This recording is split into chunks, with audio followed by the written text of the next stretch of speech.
Bonjour à toutes, on se retrouve en live, 16h50.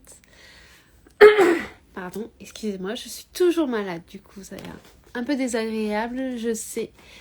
Mais aujourd'hui, j'ai un message à vous faire passer. Alors je vois que mon col n'est pas bien mis. J'ai un message à vous faire passer parce que hier, j'étais avec... ce week-end, j'étais avec une amie que je n'ai pas vue depuis très longtemps. Et du coup, hier, je n'ai pas pu vous passer le message. J'ai fait un live juste pour faire un live, pour tenir mon défi de faire des lives pendant 365 jours. D'ailleurs, je crois que c'était le 71e. Aujourd'hui, on est au 72e, ce qui est dingue. Et aujourd'hui, je veux vous passer un message. Aujourd'hui, j'ai envie de vous passer ce message qui est que nos enfants ne nous appartiennent pas. Et nos enfants ne sont pas le produit de nous. Nos enfants ne nous appartiennent pas. Nos enfants ne sont pas notre propriété. Nous ne sommes pas les créateurs de nos enfants. Pourquoi j'ai envie de vous partager ça dans ce live aujourd'hui ? Parce que je sais, en fait, comment j'ai eu l'idée de faire ce live. C'est tout simplement parce que je suis tombée sur Facebook sur une photo d'une maman qui partageait la photo de sa fille adolescente et qui disait « Regardez comme elle est belle ma fille ». Et tout de suite ça m'a fait tilter parce que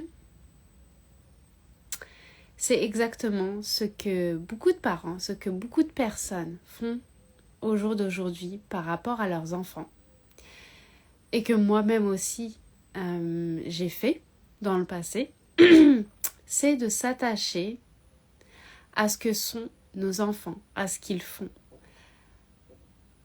à ce qu'ils sont et à,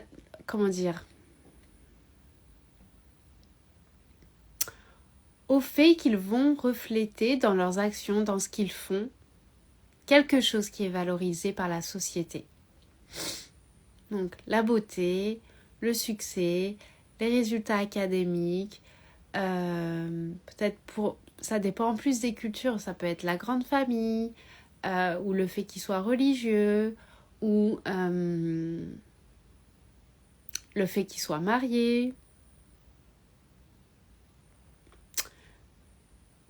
le fait qu'ils aient des enfants, tout ça. Ce sont souvent des choses auxquelles on s'attache en tant que parent et que l'on élève en tant que fierté. Ce sont des actions qui sont faites par les enfants, nos enfants, et nous en faisons notre propre fierté. Nous en faisons comme si ce qu'ils étaient reflétait une partie de nous, reflétait une grande partie de nous, peut-être même la majorité de la partie de nous. Parce qu'en plus, dans cette société, il y a une grande identification au rôle de parents. Ça, justement, cet attachement vient de ce sens profond avec lequel on démarre dans la vie de parents, qui est que l'on crée nos enfants.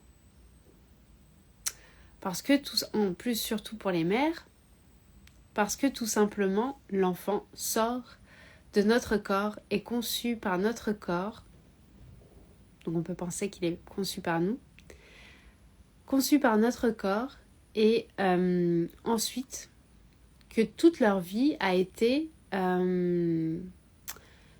modelée, dirigée par nous, parce que nous faisons, par l'investissement que nous mettons au quotidien avec eux. C'est très souvent ça, c'est une identification à l'investissement que nous mettons avec eux. Peut-être les sacrifices financiers, les sacrifices de temps,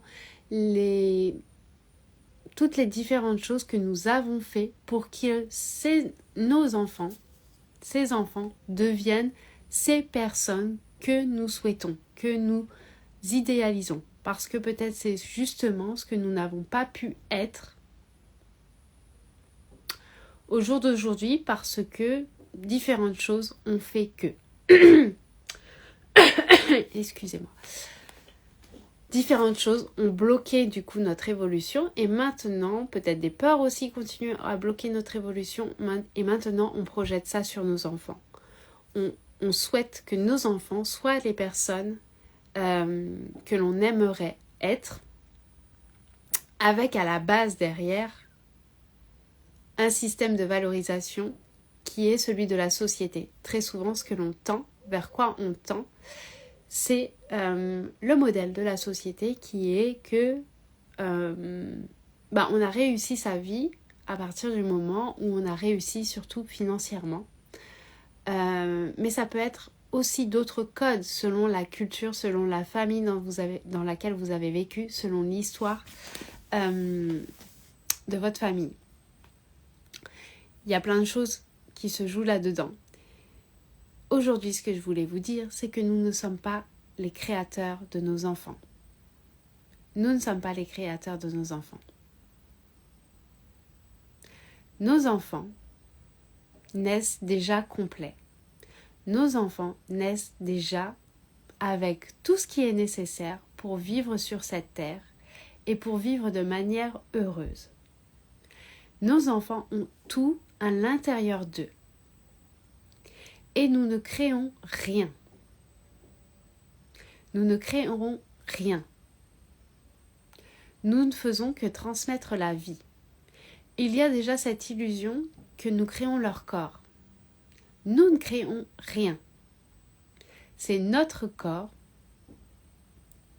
qui va concevoir un autre corps, une autre enveloppe charnelle pour quelqu'un d'autre. Mais quand vous y réfléchissez, à aucun moment durant la grossesse, vous avez travaillé consciemment, mis un effort conscient ou c'est pas comme si vous avez produit. Tout s'est fait naturellement.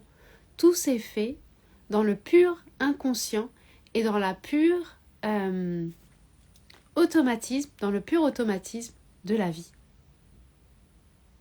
Ça s'est fait dans le pur automatisme de la vie, de la transmission de la vie, ce qui est dingue quand on y réfléchit, parce qu'à aucun moment, moi, durant ma grossesse, et pour toutes les femmes, on se dit, ok, là je suis en train de construire un pied, là je suis en train de construire un cœur, là je suis en train de construire un œil, là je suis en train de construire un cerveau. À aucun moment. Tout ça, c'est même au-delà de nous. Au-delà de nous. Je sais pas si on en a conscience, mais quand on se reconnecte à ça, quand on repense à notre grossesse, quand on repense à comment les choses se passent durant notre grossesse, pour mettre au monde un enfant, tout est en dehors de notre contrôle, tout est en dehors de notre logique, tout est en dehors de notre connaissance. À aucun moment, mon cerveau n'a eu d'effet, d'interaction ou de direction sur quoi faire là-dedans en bas. À aucun moment. C'est la biologie, l'énergie de la vie, je ne sais pas comment vous l'appelez, peu importe. L'important c'est de se reconnecter à l'énergie qu'il y a derrière, mais c'est quelque chose qui est au-delà de nous, véritablement, au-delà de nous. Penser que nous avons créé ça, un être humain, est une pure illusion. À quel moment avez-vous mis un effort, une conscience ou quoi que ce soit pour créer cet être humain? Bien sûr, des fois, il y a la grossesse qui se passe un peu mal et qui fait que on doit mettre un effort dans le sens où il faut peut-être rester alité, il faut peut-être, je sais pas, il peut y avoir différentes contraintes qui font qu'il y a des efforts comme ça pour sécuriser la grossesse, Mais à aucun moment, nous, moi, mon cerveau, mon âme, qui je suis, va créer un autre être humain. À aucun moment. C'est une pure illusion de penser ça. C'est une pure illusion de penser que nous créons nos enfants. C'est juste la vie qui passe à travers nous. Nous transmettons la vie. Il y a cette énergie qui va passer à travers nous. Mais ce n'est pas nous qui créons l'enfant. Ce n'est pas nous qui créons l'enveloppe corporelle. Ce n'est pas nous qui créons le cerveau. Ce n'est pas nous qui créons l'âme qui est derrière. Ce n'est pas nous qui créons la personnalité, les passions, les choses qui nourrissent cet enfant. Tout ça, on ne le décide pas. Tout ça, on n'a aucune maîtrise dessus, aucun contrôle dessus. On n'a même pas le petit doigt dans l'engrenage pour savoir comment ça fonctionne au jour d'aujourd'hui. Enfin, sauf si vous êtes biologiste. On sait comment ça fonctionne, du point de vue cellulaire, etc. Mais il y a encore d'autres parties qui nous échappent énormément. Et quand je parle de connaissance, c'est plutôt d'interaction, de maîtrise, de contrôle, qu'on est réellement dans la production de cet enfant. Qu'on participe activement à la production à partir de qui on est. C'est pas le cas. C'est pas le cas. Peu importe qui vous êtes, peu importe ce qu'il y a dedans, ça se passe. En dehors de votre conscience, en dehors de votre contrôle, en dehors de votre maîtrise. Les choses évoluent, les choses avancent sans même qu'on en ait conscience. Rien que de réfléchir à ça, je pense que ça remet en perspective les choses, les relations par rapport à notre enfant. Et quand il arrive complet. L'enfant arrive complet. Il y a tout pour fonctionner. Tout pour fonctionner corporellement et tout pour fonctionner dans l'interaction avec l'être humain. Et peu à peu, les choses, oui, il y a des choses en plus et il y a des mécanismes qui ne sont pas encore en place et qui vont se mettre en place au fur et à mesure de l'évolution en interaction avec d'autres humains. Mais tout cela, c'est pareil, ça se fait dans l'interaction avec l'être humain, ça se fait à travers ce que les êtres humains, les parents, les autres adultes vont renvoyer à l'enfant. Ça va être dans ce que eux sont, dans le modèle qu'ils sont. Très peu de choses vont être dans l'apprentissage direct. Très peu de choses. La plupart des choses, et encore, on le fait dans l'apprentissage parce qu'on pense que c'est justement, ça doit se faire dans l'apprentissage. On met beaucoup d'énergie dans l'apprentissage parce qu'on pense que c'est justement là-dedans qu'il faut mettre de l'énergie. Mais la plupart des choses, elles s'apprennent bien en dehors de ça. Et elles s'intègrent, elles s'apprennent par les enfants dans l'interaction au quotidien avec nous parents, avec les différents adultes de leur environnement. Et c'est principalement ça, à travers ce qu'ils voient, à travers nous, et ce que nous renvoyons dans les interactions avec eux. Nous ne sommes pas les créateurs de nos enfants. Nous ne sommes sûrement pas les propriétaires de nos enfants. La parentalité, pour moi, elle est très différente de ça. La parentalité, justement, elle est magnifique parce que elle est un pur détachement de soi. Elle est un pur détachement de soi. La parentalité, comme je la vois au jour d'aujourd'hui, ça demande à se détacher énormément de soi pour voir l'enfant qui est en face de soi, pour voir les besoins de l'enfant qui est en face de soi, pour voir ce dont il a besoin, pour voir ce qu'on doit lui apporter justement dans la relation, pour voir à quel moment agir, à quel moment interagir. La place du parent réellement va être de se détacher de lui-même pour laisser la place à l'enfant, pour s'extraire aussi de ses blessures, pour éviter de transmettre tout ça à l'enfant, mais aussi de se remettre au centre de sa propre vie. C'est-à-dire que vous ne pouvez pas être un parent dans toute votre bienveillance, dans toute votre conscience, dans toute votre volonté de justement permettre à votre enfant d'être libre, de suivre son guide intérieur. Tout ça, vous ne pouvez pas le faire si vous ne remettez pas vous-même au centre de votre vie, parce que justement, c'est vous qui allez être le socle quand votre enfant a besoin. C'est vous qui allez être là quand votre enfant a besoin, avec toute l'énergie que ça demande. Et ça demande de se remettre au centre de sa vie, parce que ça demande de prendre la responsabilité de ses propres besoins. De prendre sa responsabilité de cultiver une énergie positive chaque jour. De prendre sa responsabilité de savoir nos besoins, de les nourrir au quotidien et de ne pas demander à notre enfant, à notre mari ou à nos parents, grands-parents, d'être eux ces personnes qui vont nourrir nos besoins, qui vont être là pour nous nourrir. Non. Ça demande à nous de prendre cette responsabilité, de devenir enfin adulte et là vraiment de sortir du rôle d'enfant, d'être vraiment responsable de notre vie et surtout responsable au quotidien de nous nourrir. Pour avoir cette disponibilité, cette énergie, cet espace intérieur au quotidien à amener à notre enfant. Parce que là où le parent va être primordial dans la parentalité, c'est justement quand les émotions sont difficiles par l'enfant, quand il a des difficultés. Et aussi pour répondre aux différents besoins qu'il a au quotidien.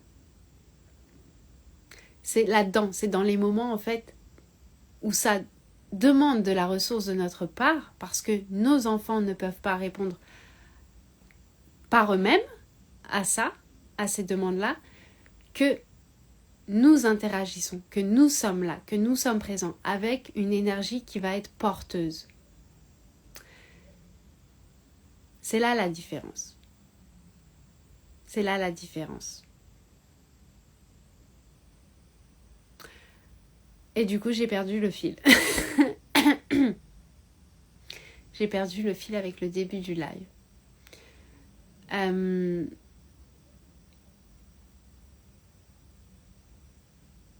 C'est pas grave, ça va revenir.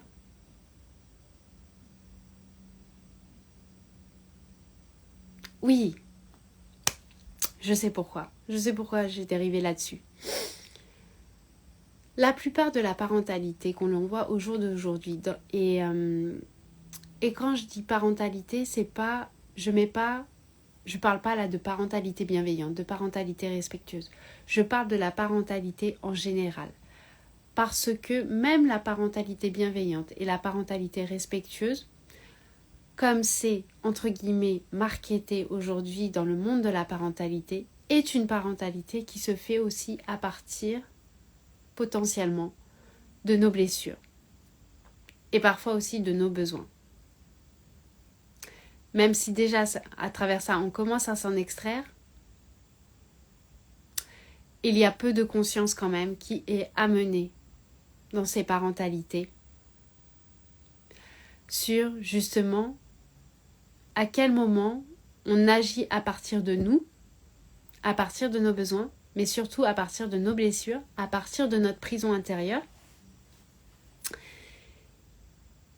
et qu'on amène ça dans la relation à notre enfant.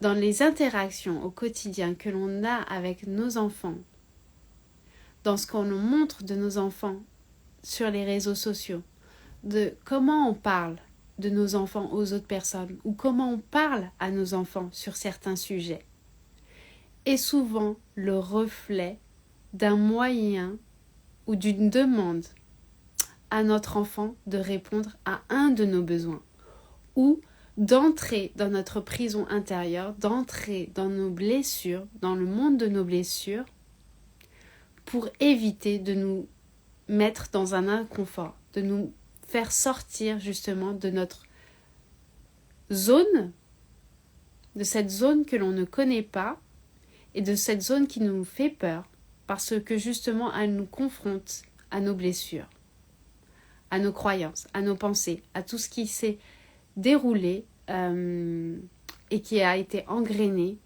durant notre histoire, notre enfance, etc. Excusez-moi, aujourd'hui c'est vraiment pas top.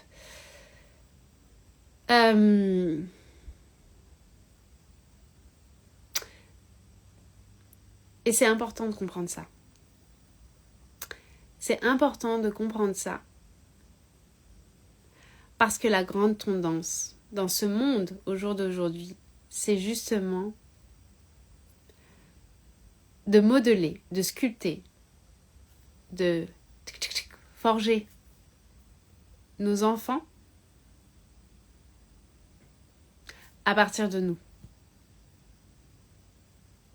À partir de toute notre histoire, à partir de nos blessures, mais aussi à partir de nos croyances de ce qui est bon, de ce qui devrait être fait, de ce qui est valorisant, de ce qui va nous mettre sur un piédestal. Il y a, dans cette relation parent-enfant, un grand attachement entre les deux, souvent inconscient, entre parents et l'enfant. Des fois, c'est très visible. L'école, par exemple, les résultats scolaires, c'est quelque chose de très visible. Et pourtant, pour certains parents, ils ne le voient même pas. Ça reste encore inconscient. Qu'ils demandent justement la réussite à leurs enfants parce que soit eux n'ont pas eu cette réussite et qu'ils pensent qu'aujourd'hui c'est ce qui leur empêche de vivre la réussite. En fait, c'est surtout ça, généralement. C'est parce qu'eux n'ont pas eu la réussite pour différentes raisons et qu'ils pensent que l'école leur aurait permis justement d'arriver à cette réussite et qu'ils ont cette croyance encore engrainée en eux qu'aujourd'hui s'ils n'ont pas cette réussite c'est parce qu'ils n'ont pas eu peut-être les résultats à l'école et donc ils vont pousser leurs enfants pour ça. Là c'est typiquement un exemple fort d'une parentalité qui est menée à partir de l'histoire, à partir de la blessure du parent. Parce qu'à partir du moment où le parent va faire ce travail, cette évolution, de se demander pourquoi il ne se sent pas bien, pourquoi il n'a pas l'impression d'avoir le succès, et s'il pense que c'est réellement de reprendre les études, peut-être de reprendre les études, d'avancer sur ce chemin. En même temps qu'il va faire ce chemin, les choses ont énormément évolué, vont drastiquement changer. Et il n'aura pas du tout les mêmes attentes vis-à-vis de son enfant. Cet exemple d'une parentalité qui est menée à partir des blessures, à partir de nos besoins, à partir de notre inconfort, se trouve partout dans beaucoup d'actions que nous faisons au quotidien, nous parents, vis-à-vis de nos enfants. Et quand je dis nous parents, en fait, c'est les adultes en général vis-à-vis des enfants. Mais plus particulièrement des parents. Parce qu'il y a cette relation entre parents et enfants. Il y a ce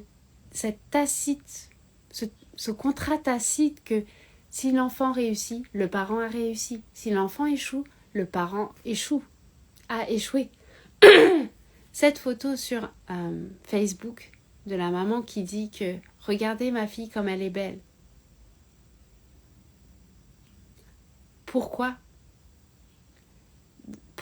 elle décide de mettre cette photo de sa fille qui est belle et de choisir ma fille? Regardez comment ma fille est belle. Ça, c'est hyper dangereux. Cette façon de fonctionner est hyper dangereuse parce que vous menez une parentalité à partir de vous et pas à partir de votre enfant, à partir de réellement ce qu'il a besoin, à partir de ce que va être réellement son chemin de vie.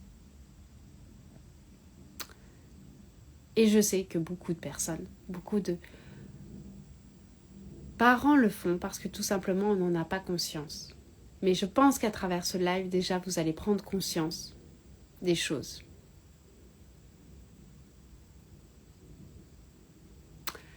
Et l'autre chose que je voulais rajouter par rapport à ça, c'est que à partir du moment où vous vous attachez au positif qui est produit par vos enfants, typiquement la beauté physique, vous vous attachez forcément au négatif. C'est le revers, c'est l'autre face de la pièce. Ça va avec la pièce. Quand on s'attache au positif, on s'attache au négatif. Et à partir du moment où vous vous attachez au négatif, réfléchissez. Parce que si vous vous attachez au négatif de ce que fait votre enfant, quand le négatif va se présenter, ça va vous renvoyer une image négative de vous-même. Et à partir du moment où vous avez cette image négative de vous-même, est-ce que vous allez pouvoir prendre les actions dont vos enfants ont réellement besoin, alors qu'il est peut-être réellement en difficulté? Est-ce que, quand on a cette image négative de nous-mêmes, on est à même d'établir cette connexion avec l'enfant? Est-ce qu'on est à même de voir les besoins qui se cachent derrière le comportement négatif de l'enfant? Est-ce qu'on est à même de prendre les actions pour justement aider l'enfant à répondre à ses besoins ou alors répondre à ses besoins? Est-ce que, à partir du moment où vous avez cette image négative de vous-même, parce que vous vous êtes attaché au positif, est-ce que vous pensez que vous allez pouvoir mener une parentalité réellement porteur pour votre enfant? Non. C'est pas possible. À partir du moment où je m'attache au positif, je m'attache au négatif. Et à partir du moment où je m'attache au positif et au négatif, je ne peux pas mener une parentalité réellement porteur pour mon enfant. Je mène des actions à partir de moi, à partir de ce que m'est renvoyé, les actions, les émotions, ce que fait mon enfant,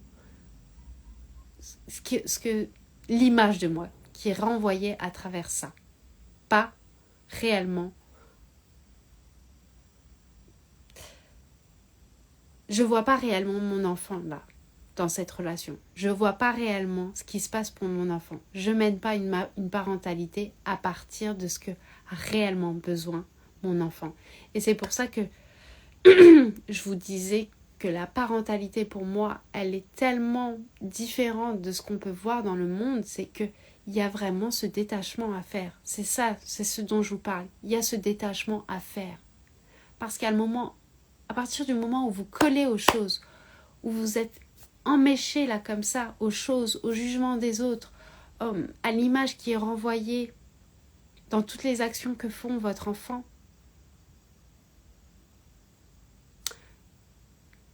vous ne pouvez pas vous extraire et réellement mener des actions pour le bien-être de votre enfant. Cette parentalité, à partir du moment où on n'est pas détaché, sur beaucoup de points, inconsciemment, on mène les actions à partir de nous, à partir de notre blessure, et on répète le cycle. On retransmet les choses. Peut-être d'une manière différente, peut-être sur d'autres points, mais on retransmet beaucoup de croyances limitantes, beaucoup de pensées limitantes et les blessures à nos enfants. Voilà, c'est ce que je voulais vous transmettre aujourd'hui. Parce que je pense qu'aujourd'hui, ça va justement éveiller des consciences par rapport à ça. Et c'est mon but. D'éveiller les consciences par rapport à ça, par rapport à tout l'inconscient que l'on transporte dans notre parentalité. Aujourd'hui, une parentalité